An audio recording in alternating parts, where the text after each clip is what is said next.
Hello and welcome back to my channel.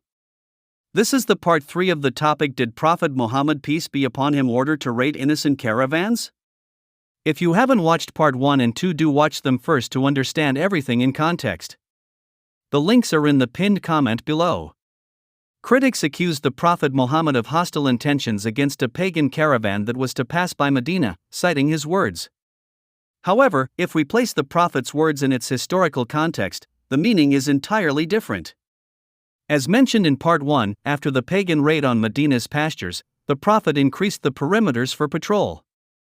The continuous threats and hostilities that spearheaded from Mecca told the Muslims that an attack on Medina was imminent. Would Mecca use one of its caravans as a disguise to launch an attack on Medina, or would it send out a battalion? The surveillance around Medina provided an early warning system that would give Muslims a clearer picture of pagans' motives and movements. Recently, the Prophet objected to any form of belligerence against these caravans.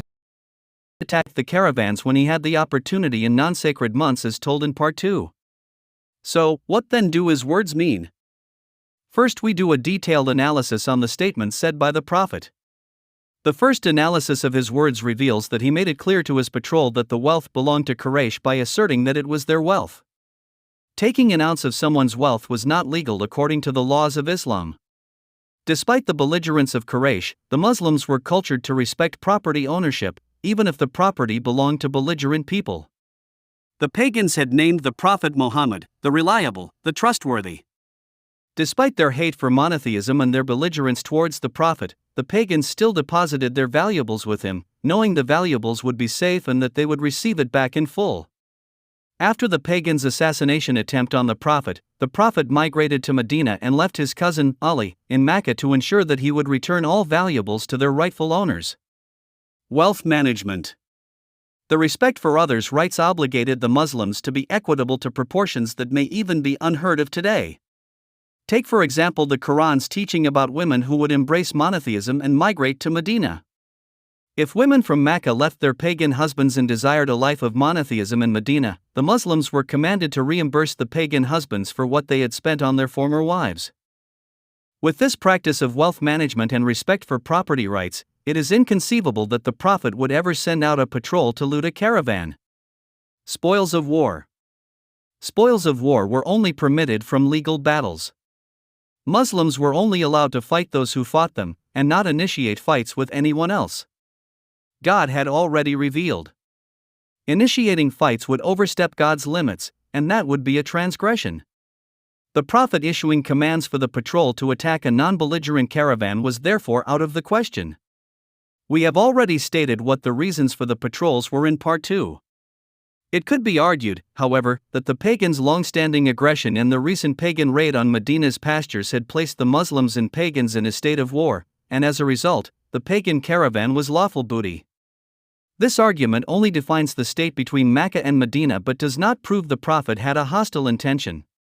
The caravan dispatch analysis of the Prophet's words and actions, covered in part 1 and part 2, only points to the fact that the Prophet's intentions for these caravans were not combative, even if attacking them may have been justifiable. There are many examples from the Prophet's life when attacking the pagans was justifiable, but he did not do it. The conquest of Mecca, the pagan yielding a sword over his head to kill him, and his suffering at Taif are just some of these examples. People's understanding. Furthermore, the audience of the Prophet who heard his words did not interpret the mission to be militaristic. Ibn Abbas, a companion of the Prophet, stated what people thought would happen in this mission. They did not think the messenger of God would see a battle. Ibn Ishaq. If the mission was meant to be combative, the Prophet would have called for battle preparations and issued explicit orders for attacking the caravan. He didn't. Instead, the Prophet only described the possibility of war by his words, it could be. Due to recent pagan attacks and the imminent danger of war, the Prophet alerted Muslims that patrols could face confrontation. If so, the Muslims needed to muster the courage to defend themselves. The Prophet's words, "It could be that God will grant it as spoils of war," gave them much needed courage and hope. He was telling them that if the pagans attacked their patrol, God would grant them a victory for defending their city. It is improper to interpret a statement of the Prophet out of its historical context.